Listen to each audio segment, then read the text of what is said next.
Hey, family, this is Bubby Gunner, the Common Sense Investor, coming at you again, journalizing our walk through the MOAS. So, in the comments of a couple of my videos, people were concerned about what Lou has said about the brokerage firms being vanquished. And they were in Weeble, and they wanted to know, would it be safe for them to transfer now? Well, I'm going to tell you what I experienced with Stash. Is that straight up, I was working at Sonic, and every week I wanted to put up $25 for my savings so that if something happened, you got some money saving. But I didn't want to put it in the bank. I get a better return in the stock market, so I opened a Stash account. And I would deposit $25 of my check every week went to Stash, and I bought AMC. And it got to the point where I was holding quite a bit of AMC in my portfolio at Stash. And I was beginning to get concerned because the number one rule of investing is to diversify. So I'm not diversified.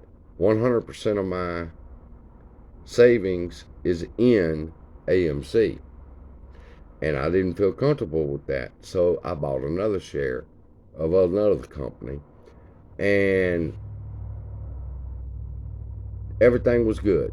I'm diversified. Any profits I made on my other shares went back into AMC, but AMC stash account kept growing, and I kept getting worried because when I sold my other shares for profit, it took 10 minutes, 15 minutes, 30 minutes before I would get a sale confirmation from Stash. And somewhere inside of that, they sold. I don't know where, I don't know for what price, and I wasn't comfortable with that.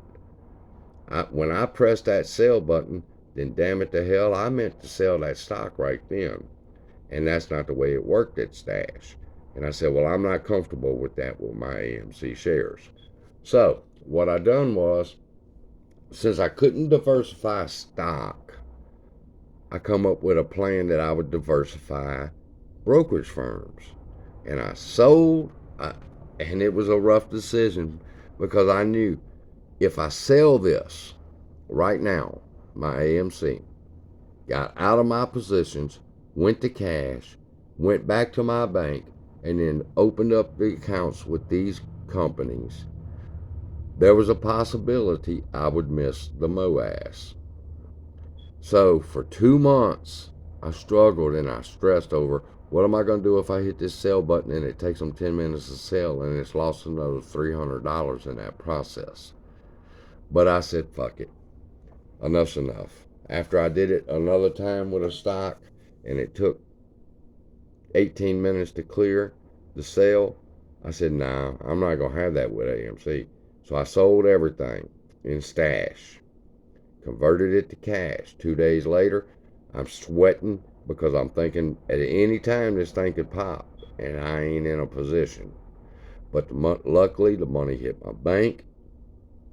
When it did, I opened a position in Weeble, in Ameritrade, Public, E-Trade, and Moomoo.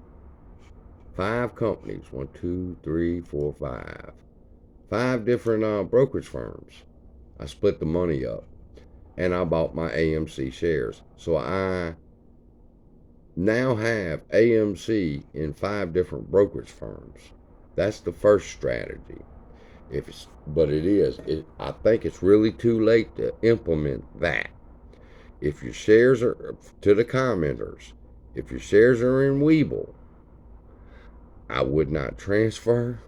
I would not sell and then wait for the money to clear and then go to my bank and do what I'm doing. I think it's too late for that. I could be wrong, but I'm expecting this to pop to 50 very, very soon. Very, very, very soon. But since I couldn't diversify stock, I diversified brokerage firms. That way, if I wanted to sell 3 shares, and they were in Weeble, and Weeble locked me out and I couldn't do it, then I could turn to public and I could try to sell 3 shares in public. Or if public was locked out, then I can go to Moomoo, E-Trade, or Ameritrade. If fuckery happened, I had 5 places I could turn to and sell a couple of shares. Which brings me to my next point. I did this. What I've done was I established positions in 5 different brokerages. If you're in one of them and you're afraid to get out, you shouldn't get out. But here's how you can beat this, all right, and avoid being a bag holder. It's not going to be a popular suggestion, but it's what I have done. I have set up a bracketing system. On the first bracket, that means the first sell price that I have set, I will get at least half my profit or half my initial investment back. Period. What's most important to me is when AMC pops, get my initial investment back as soon as possible with as least shares sold. Now, I'm going to do that. Well, I'm going to go ahead and tell you. My first bracket sell price is $1,000. When it hits $1,000, and I believe it will, I will sell 3 of my shares. All right, that's a nice little $3,000 profit. And then the next bracket is $2,000, and the third bracket is $2,500, and the fourth bracket is $3,000, and I keep bracketing up $500 until all my shares are gone. That's my strategy.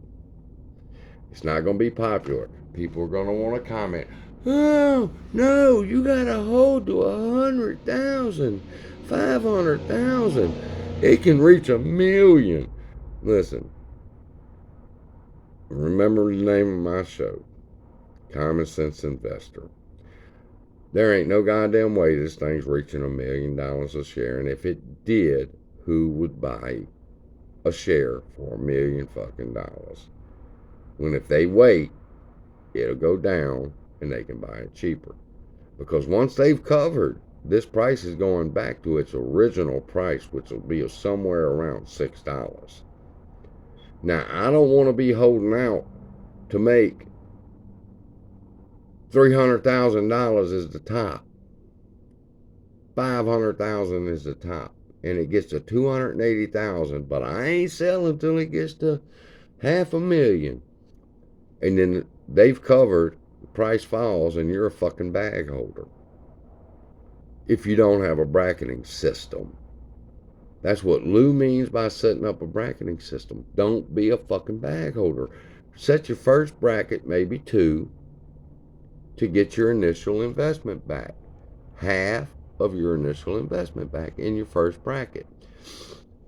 Finish getting your initial investment back in your second sale. In your third sale, set yourself a little 75% profit, 100% profit. I don't give a fuck. At the fourth bracket, you set it at 10,000 because you've made your initial investment. Now you're starting to swing for home runs. See? And in my particular case, it would only take me a couple of shares to make my money back. Then I can get the second half of my money back. Third bracket, fourth bracket, and all my brackets combined, I will make $1,000,000 if it hits the number that it's supposed to. But I am clocking it in. I'm clocking in my initial investment, clocking in my profit, clocking in another set of profits. I'm clocking in. That's common fucking sense. Now, if you want to be a bag holder, then you hold to 100,000. But if this bitch only reaches $72,000 and then starts falling because they've covered, you're fucked. So you tell me what's common sense. to hold to 100,000, to hold 200,000, to hold to 500,000, or to set brackets to where you at least get your initial investment back, and then if you're right, it goes to 100,000. Good, you were right, and all them extra shares is printing cash for you. But you will go through the squeeze with less anxiety if you know that you haven't lost anything. You can say, fuck it, let it ride, as long as you know you've got your money back in your first two brackets. That's why I've set up brackets. And as far as Moo Moo goes, I'm going to say it again. Right now, I would not be in the middle of a transaction or cashing out to hope to establish another position. You're in the position I'm in, or I was in with Stash. If this thing pops and I'm in the middle of a transfer or cash to open other brokerage firms, you're fucked. So, all I can tell you is batten down the hatches, get ready, because it's going to be a good show. But the best advice, if you have to do that, is to set up a bracket system where you know Weeble is going to get vanquished. You don't know at what point. So get your initial investment back, first two brackets maybe, and start setting up brackets for profit. And if it gets vanquished, fuck it. You got your initial investment back, and you might have made another $80,000, $100,000 along the way. But that's my take on it. It's not financial advice, it's just what I'm doing. I love y'all, and I'll talk to you in the next video.